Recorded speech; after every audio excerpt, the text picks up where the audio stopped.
5 things you should know about the Insta360. Number 1, in order to get the maximum resolution and bitrate out of your Insta360 videos, you're going to have to edit, recrop, and export the footage on the PC app, not on your phone. When you're doing it on your phone, you can only export it at 1080p, and it's a much smaller bitrate. When you export it on your PC, you can go all the way up to 4K resolution and crank that bitrate all the way up to 200, and that's how you get your maximum resolution out of your Insta360 videos. Now, I find it looks okay when I export it on my phone and I'm originally viewing it on my phone, but what happens is when I share it on social media, YouTube, whatever, that compresses it even more.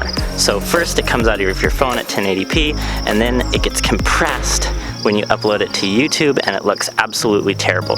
So before it gets to YouTube, we want the absolute biggest file we can have, which you can only get when you edit your videos on PC. I also find that the stitch line on the Insta360 looks better when you export those videos on the PC as well and not on your phone. Number 2, think about where the camera is looking. I know it's a 360 camera and you shouldn't have to think about where it's looking because it sees in every direction, but there is a stitch line, and though the computer does a pretty good job of it, sometimes it will show up in your footage, and so I do put a little bit of thought when I'm filming into which way the lenses are pointing.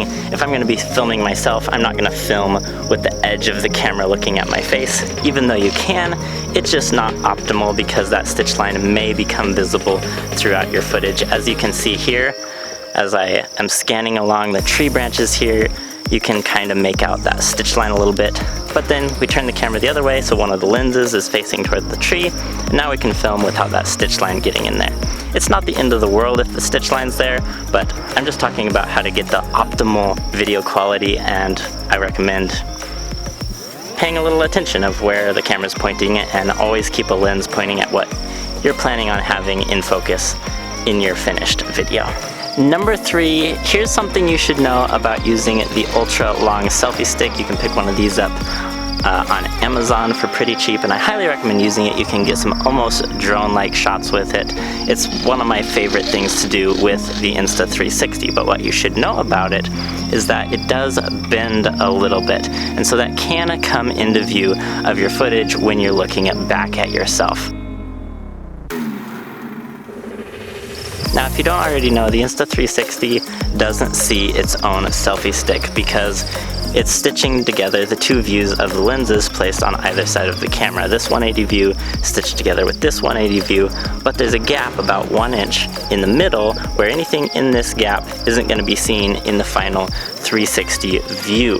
So that's why it doesn't see its own selfie stick. Now, when you're using the ultra long selfie stick and it bends a little bit, if you have your camera sideways, then when the selfie stick bends, it can come into view of one of the lenses like you can see in this footage right here.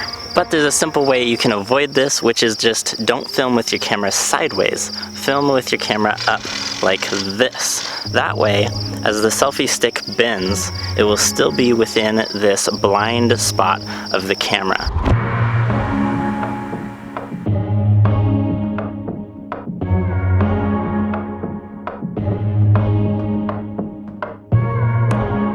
Number 4, this is kind of a no-brainer. I felt sort of stupid when I realized it, but before I realized it, I was really aggravated. So, maybe you already know this, but I'm going to tell you anyway, just in case you don't. The lens cover that comes with the Insta360 slides over both sides of the camera like that.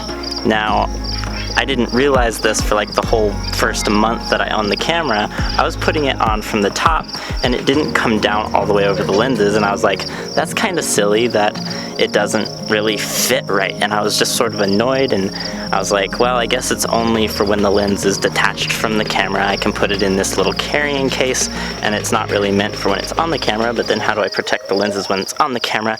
And then, just the other day, I realized, oh, this slides on the side of the camera, not the top of the camera. And when you put it on from the side, it fits just perfectly. Anyway, when I realized that, I felt really stupid, but now it's kind of nice because I can protect the lenses on my camera the way they're supposed to be. Alright, on to number 5. This is another one of those no-brainer things that when I realized it, I was like, oh.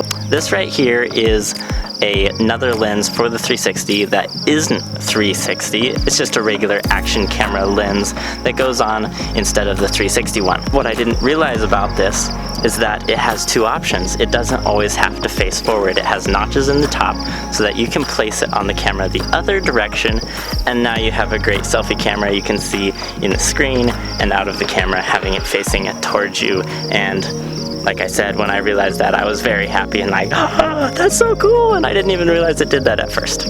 Now before we wrap this video up, I need to tell you about the featured camera gear of the day. This little guy right here you can pick up on Amazon, and what this allows you to do is take your average household broom, unscrew the broom, hook this on the end.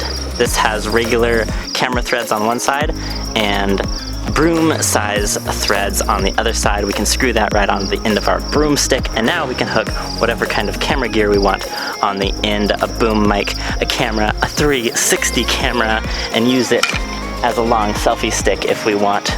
And I actually kind of like this as a selfie stick. It's a bit more stout than most of the selfie sticks you pick up on Amazon, and it's just a broom, so you probably already have one. You just need this handy dandy little adapter to go on the end.